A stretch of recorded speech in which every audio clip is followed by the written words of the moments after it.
Увлечение автомобильной историей Якутии началось у нашего героя с книги 58-го года выпуска, которую ему подарили в 6 лет. И сейчас во дворе стоит его детская мечта, ждет своего часа, чтобы прокатиться по городским улицам. А эта победа – бесценный раритет, хоть и 50-го года выпуска.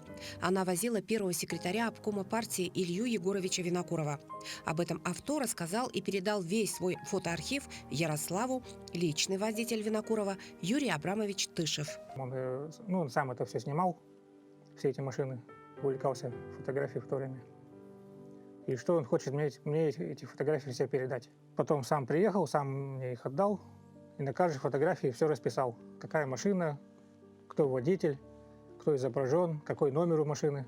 Сейчас самый старый автомобиль ГАЗ-А, собранный Ярославом, находится в ретро-музее в городе Якутске. А эта машина участвовала в нескольких выставках. Собрана из уцелевших деталей нескольких авто этой марки. Во время Великой Отечественной и в первые послевоенные годы этому автомобилю не было цены. В народе этот ГАЗ полюбился за простоту в ремонте и мобильность. Здесь они были, их было много в городе. Даже до 90-х годов дожило какое-то количество. Они были все переделанные очень сильно. То есть надо, чтобы можно было собрать одну машину, надо несколько таких взять. Тут в городе есть, для себя занимаются этим всем. Общаемся, собираемся. Вот 9 мая, день города. 9 мая в Якутске, возможно, этот автомобиль или другой проедется в автоколонии «Ретро-автомобиль».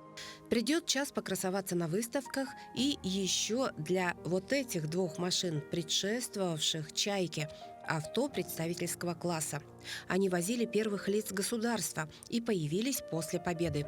Затем настала эра автомобиля «Волга». На капоте этой машины установлена олень.